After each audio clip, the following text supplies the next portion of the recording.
Bismillahirrahmanirrahim. Assalamualaikum warahmatullahi wabarakatuh. Perkenalkan, nama saya Khairunisa dari Prodi Pendidikan Agama Islam kelas PAIA dengan NIM 2301011011004. Di sini saya akan menjelaskan materi tentang masa depan pendidikan Islam di Indonesia. Sebelum kita masuk pada materi intinya, yang harus kita ketahui, apa sih pendidikan itu? Pendidikan adalah proses sistematis dan juga struktur untuk mengembangkan potensi diri pada manusia agar tercipta hasil yang optimal. Kemudian pendidikan Islam itu sendiri merupakan sistem pendidikan atau sistem pengembangan diri yang diajarkan kepada manusia dengan berlandas kepada Al-Quran dan Hadis dan juga aspek-aspek keagamaan lainnya. Lalu perkembangan pendidikan di Indonesia itu ditandai dengan berdirinya pondok pesantren. Sebagaimana yang kita ketahui tentang sejarah berdirinya pondok pesantren pertama kali, yaitu pada masa Wali Songo, yakni tepatnya ketika masa Sunan Ampel, di mana proses pengajaran atau penyebaran ilmu agamanya dilakukan dengan membangun pondok pesantren. Pondok pesantren ini mengalami perkembangan yang sangat dinamis, di mana dulunya hanya ada santri, kiai, dan juga pondok atau masjid. Tetapi saat ini pondok pesantren di Indonesia sudah sangat berkembang, mulai dari menyesuaikan dengan perkembangan zaman. Semua pondok pesantren kiranya pada saat ini lebih dikenal sebagai lembaga pendidikan dan juga pengajaran agama. Mereka meluas fungsinya sebagai lembaga sosial dan juga pembinaan masyarakat yang ada di sekitar, sehingga berdirinya pondok pesantren di tempat tersebut tidak hanya berfokus untuk pendidikan atau pembelajaran, tetapi juga memberikan manfaat kepada orang-orang yang ada di sekitarnya, tapi tanpa melupakan tujuan utamanya, yaitu untuk pengajaran pendidikan dan juga pengajaran agama.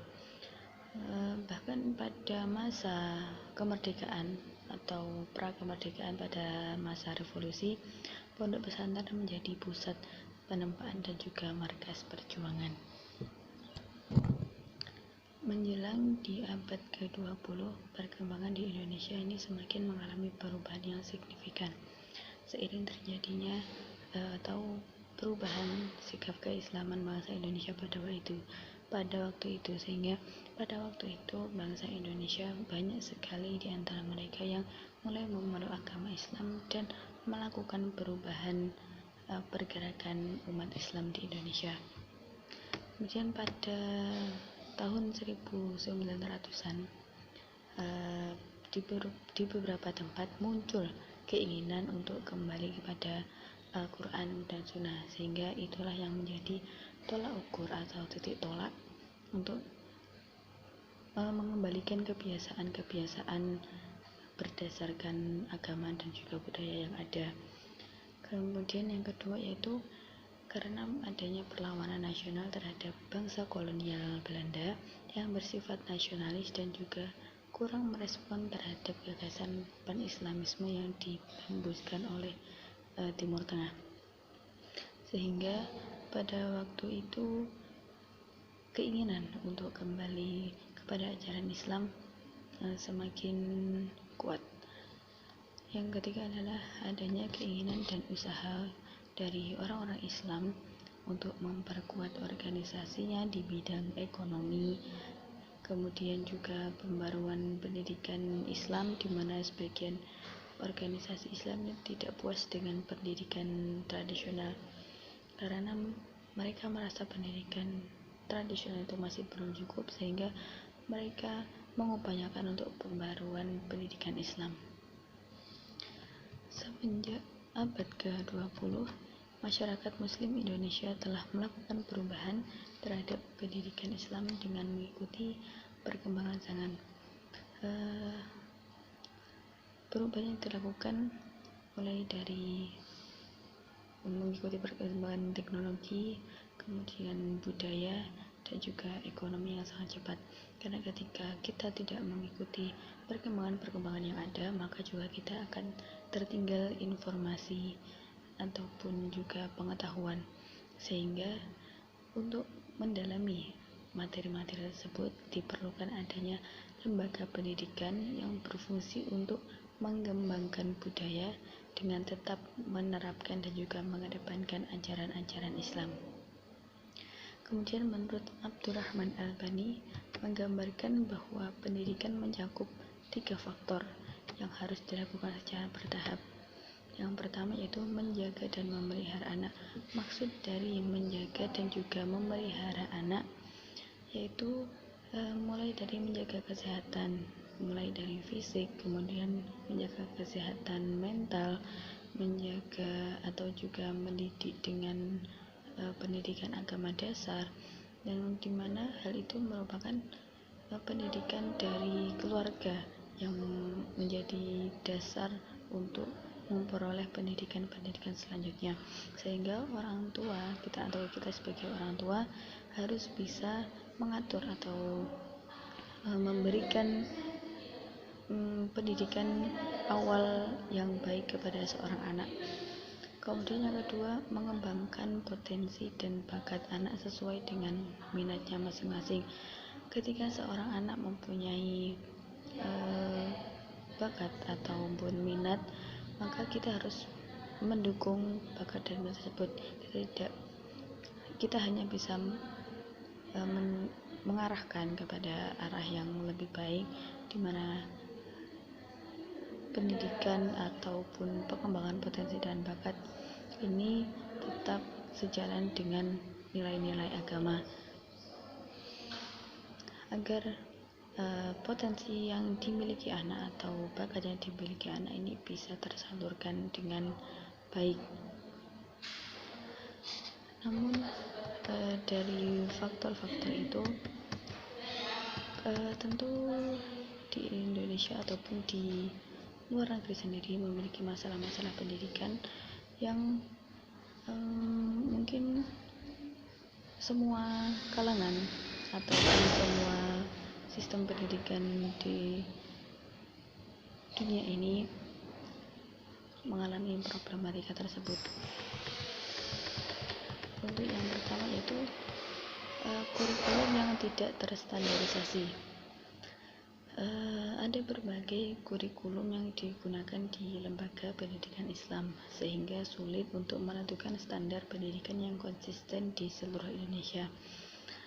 Contohnya, misal di lembaga pendidikan A dengan lembaga pendidikan B ataupun lembaga pendidikan C, terkadang memiliki kurikulum yang berbeda, sehingga materi-materi atau buku ajaran yang disampaikan juga berbeda, sehingga informasi atau pengetahuan yang diterima atau yang didapat oleh masing-masing siswa pun juga berbeda, sehingga belum adanya kurikulum yang benar-benar standar dari pemerintah tentang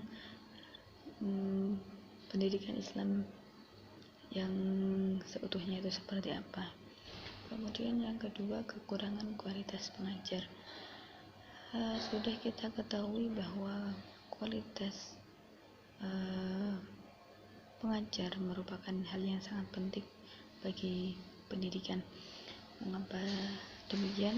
Karena pengajar merupakan salah satu kunci agar terrealisasinya atau terciptanya pendidikan yang baik dan juga optimal. Tidak semua guru atau pengajar di lembaga pendidikan Islam ini memiliki kualifikasi pendidikan formal yang memadai, sehingga hal ini berpengaruh kepada pendidikan yang diberikan kepada siswa. Terkadang ada guru yang terlalu fanatik terhadap ini ataupun terlalu membebaskan, itu juga tidak baik, sehingga bagaimanapun guru itu juga harus mendapatkan pendidikan formal atau pendidikan pengetahuan umum dan juga pendidikan agama yang baik agar ilmu yang disampaikan kepada siswa itu juga berkualitas. Yang ketiga adalah keterbatasan akses dan juga fasilitas. Keterbatasan akses dan juga fasilitas ini seringkali terjadi di daerah pedesaan atau mungkin daerah-daerah pelosok, di mana fasilitas yang ada di desa ini belum terlalu memadai sebagaimana fasilitas yang ada di kota. Mungkin karena faktor ekonomi juga, masyarakat di desa ini ekonominya mungkin menengah ke bawah, sehingga lembaga pendidikan yang ada di sana pun menjadikan fasilitas dan juga akses ini belum memadai seperti di perkotaan. Selain itu juga mungkin dari pemerintah yang belum membangun infrastruktur atau akses jalan ke daerah tersebut. Misalnya untuk daerah-daerah pelosok seperti Papua, kemudian Nusa Tenggara, mungkin untuk yang daerah-daerah pelosok itu belum sebagus yang ada di kita seperti ini pendidikannya, karena keterbatasan akses. Yang keempat, kurangnya integrasi ilmu pengetahuan modern dan Islam. Terkadang pendidikan Islam ini cenderung memisahkan diri antara ilmu pengetahuan dan juga ajaran Islam. Hal ini dapat menghasilkan lulusan yang tidak berpengetahuan yang memadai dalam kedua bidang tersebut, sehingga jadi terkadang itu pendidikan formal atau pendidikan umum itu tidak dibarengi dengan pendidikan Islam, hanya fokus belajar pada pengetahuan umum saja, namun juga tidak dibarengi dengan pengetahuan agama. Dan ada juga yang hanya pengetahuan agama saja tanpa dibarengi dengan pengetahuan umum. Saya rasa ini merupakan hal yang mungkin kurang efektif. Mengapa? Karena kita sudah berada di zaman modern, yang mana kita juga harus mengikuti perkembangan zaman, karena zaman ini berkembang dengan sangat cepat. Apabila kita hanya mempelajari ilmu pengetahuan umum tanpa belajar ilmu pengetahuan agama, maka kita akan tersesat. Kemudian jika kita hanya belajar ilmu agama tanpa belajar ilmu pengetahuan umum, maka kita tidak akan bisa berkembang sebagaimana lainnya, maka kita tidak bisa melakukan perkembangan sebagaimana orang-orang barat, sebagaimana orang-orang Timur Tengah yang mungkin mereka memadukan antara pengetahuan umum dan juga ajaran Islam, sehingga kedua hal tersebut merupakan faktor yang penting ataupun harus berada secara beriringan agar tercipta pembelajaran yang lebih efektif. Yang kelima yaitu kurangnya pemahaman tentang pembelajaran inklusif. Beberapa lembaga pendidikan Islam mungkin mengalami kesulitan dalam mengakomodasi siswa dengan kebutuhan khusus atau latar belakang yang berbeda. Ya, karena pasti semua lembaga pendidikan ini masyarakatnya atau siswanya berasal dari latar belakang yang berbeda, mungkin dari mereka yang golongan menengah ke bawah, golongan menengah ke atas, ataupun bahkan yang memiliki kebutuhan khusus, sehingga terkadang orang yang berada pada kondisi menengah ke bawah ataupun bahkan memiliki keterbatasan atau kebutuhan khusus, ini dibedakan perlakuannya dengan mereka yang menengah ke atas ataupun dengan mereka yang memiliki fisik atau tubuh yang normal. Hal itu tidak dibenarkan. Mengapa? Karena kita ketahui bahwa pendidikan Islam itu bisa diajarkan kepada siapa saja, tidak memilih atau tidak memandang status dan juga latar belakang orang tersebut. Contohnya banyak kita ketahui, banyak dari orang yang memiliki kebutuhan khusus, mereka bisa hafal Al-Quran, kemudian mereka bisa menghafal hadis dengan sangat baik, bahkan melebihi orang-orang yang memiliki fisik dan juga keadaan yang normal. Hal ini menjadi bukti bahwa kebutuhan khusus atau latar belakang yang berbeda bukan menjadi penghalang seseorang untuk memperoleh pendidikan agama yang lebih baik. Dan yang keenam itu kurangnya penggunaan teknologi dalam pembelajaran. Meskipun teknologi telah mengalami kemajuan pesat, penggunaannya dalam pembelajaran Islam masih terbatas di beberapa lembaga.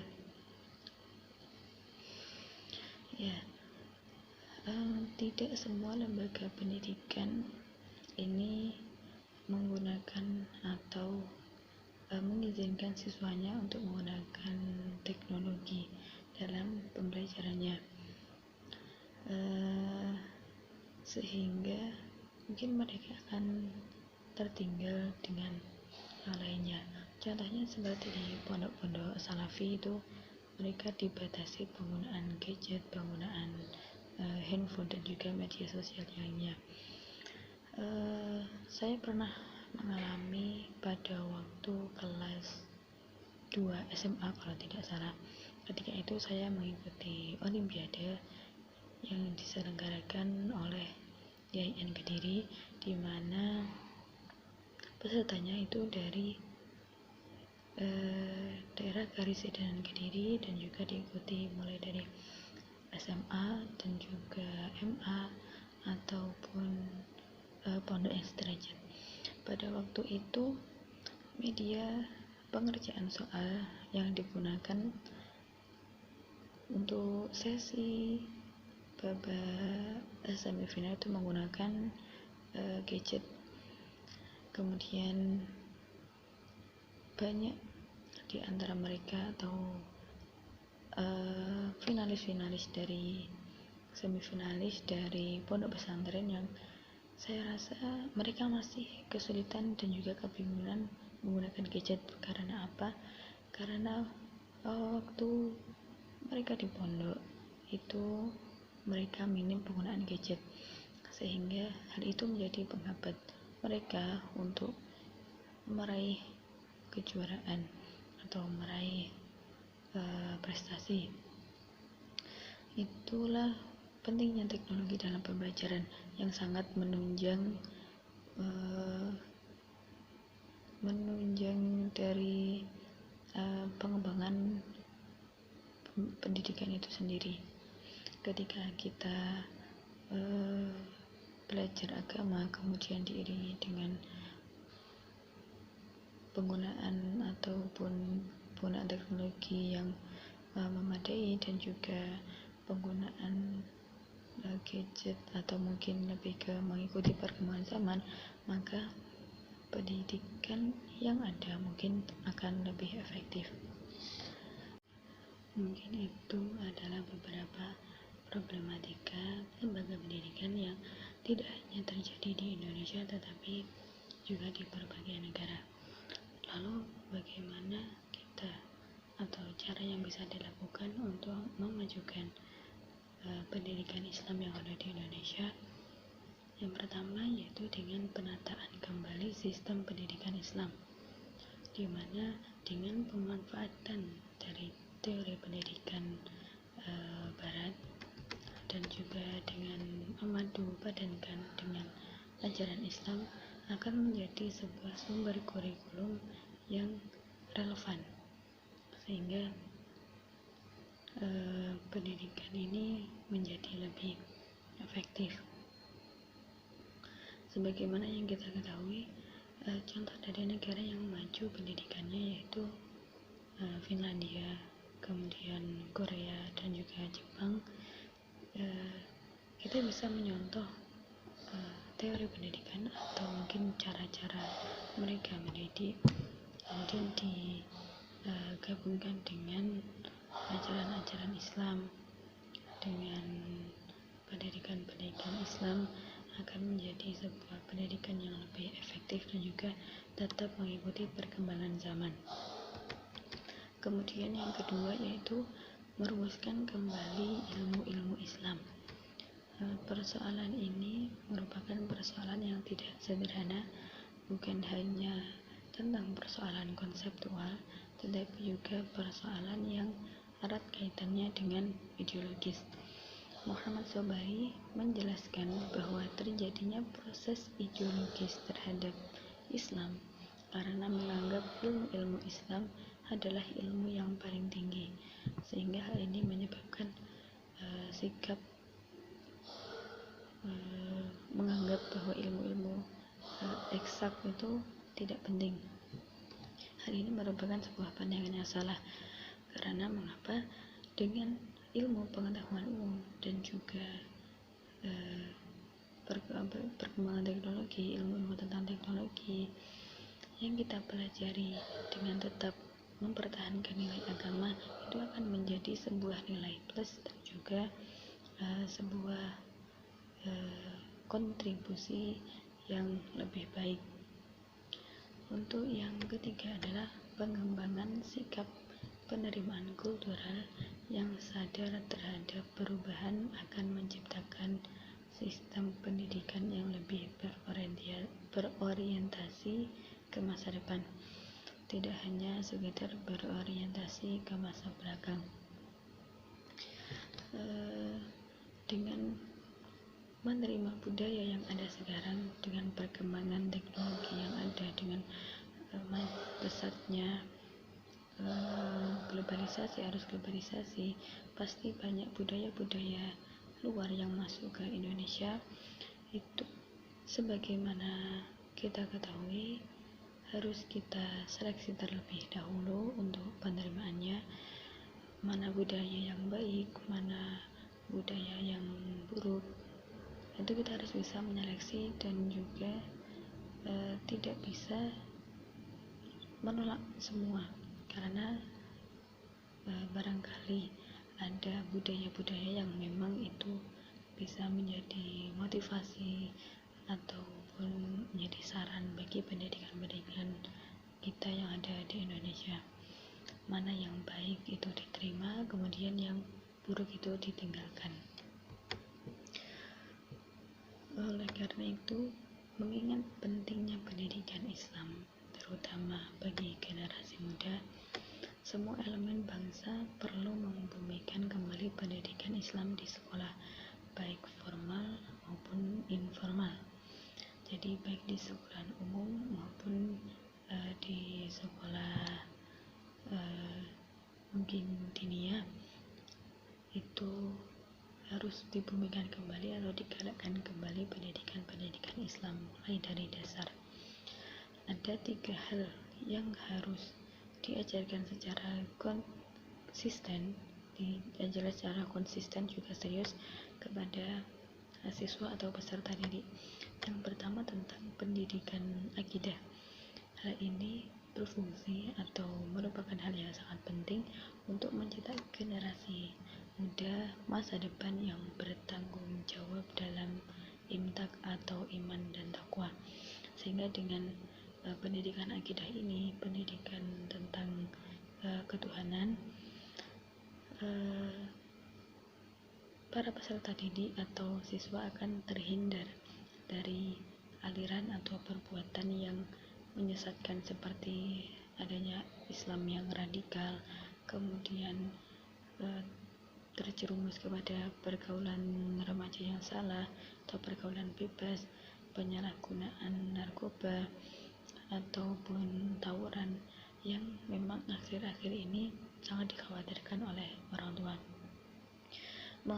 Jadi pendidikan akidah itu penting sekali karena hal ini berpengaruh pada akhlak seseorang, berpengaruh kepada karakter atau sifat atau sikap dari anak didik itu sendiri.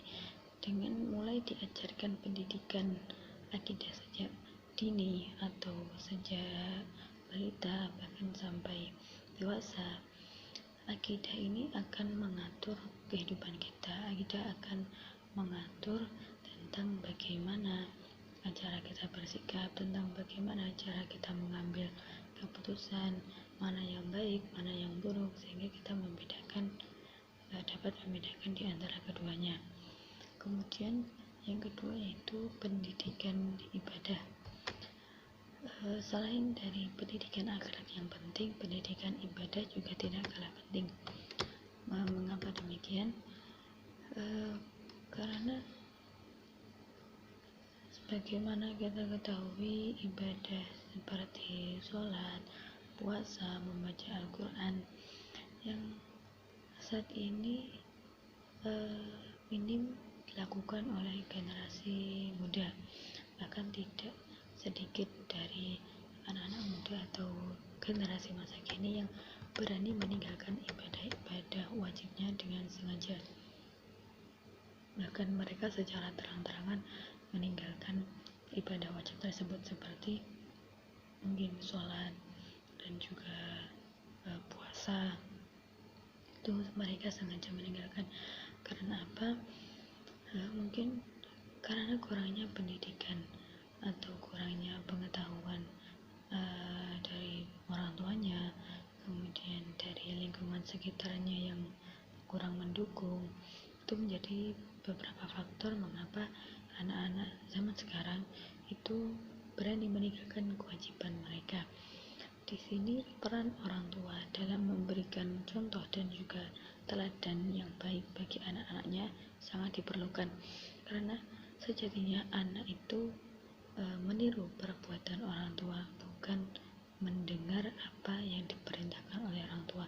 Ketika orang tua mencontohkan yang baik, maka anak pun juga akan mengikuti. Namun ketika orang tua hanya bisa memerintah, hanya bisa menyuruh tanpa ada contoh dan juga teladan, maka anak akan berpikir, untuk apa saya melakukan ini? Orang tua saya saja tidak melakukan, lalu kenapa saya harus melakukan? Itu menjadi salah satu alasan mengapa peran orang tua untuk memberikan teladan yang baik ini sangat diperlukan. Yang ketiga yaitu pendidikan akhlak. Pendidikan akhlak menjadi perhatian atau mendapat perhatian yang sangat ekstra dari semua pihak, baik itu dari lingkungan sekolah maupun di luar sekolah. Pendidikan akhlak akan melahirkan generasi-generasi yang bertakwa, kemudian cerdas dan berakhlak mulia. Banyak kita ketahui saat ini degradasi moral atau minimnya moral dari remaja atau anak-anak itu sangat marak sekali. Contohnya ada seorang anak yang rela sampai menyakiti orang tuanya yang sedang sakit, kemudian kepada gurunya mungkin sampai kasusnya itu banyak, contohnya membacok gurunya, kemudian juga mungkin menyakiti dengan perkataan yang itu merupakan immoral atau tidak adanya moral dari seorang anak, sehingga pendidikan akhlak ini sangat penting. Adabu faqul ilmi, adab itu lebih tinggi daripada ilmu, sehingga memang akhlak itu sangat penting sekali. penanaman pendidikan Islam bagi generasi muda ini tidak akan berjalan secara optimal jika tidak ada keterlibatan serius di antara semua pihak. Jadi semua pihak itu harus berkontribusi untuk mengembangkan pendidikan Islam, terutamanya di Indonesia, baik itu dari pemerintah sendiri, kemudian dari tokoh-tokoh agama, masyarakat, dari guru, kemudian orang tua, harus memiliki niat dan juga keseriusan untuk melakukan perubahan, sehingga dengan harapan generasi muda masa depan, generasi bangsa ini merupakan generasi yang berintelektual tinggi dan juga berakhlak mulia. Lalu pendidikan nasional itu sebaiknya dirancang seperti apa? Pendidikan Indonesia itu sebaiknya dirancang seperti apa? Menurut saya, pendidikan nasional itu harus diintegrasikan dengan akal dan iman, karena sudah saatnya untuk tidak selalu mengandalkan pendidikan yang sekuler atau rasionalisme yang berbasis materialisme semata. Sudah sewajarnya atau sudah waktunya kita mendidik anak-anak kita sebagai generasi bangsa yang taat beragama, yang berakhlakul karimah, yang memiliki jiwa-jiwa keislaman yang baik, sehingga dengan kita memadukan antara pendidikan umum atau ilmu pengetahuan umum dan juga ilmu pengetahuan agama, maka pendidikan di Indonesia akan berkualitas dan juga lebih efektif. Mungkin itu materi yang bisa saya paparkan. Jika ada kurang lebihnya, saya mohon maaf. Wassalamualaikum warahmatullahi wabarakatuh.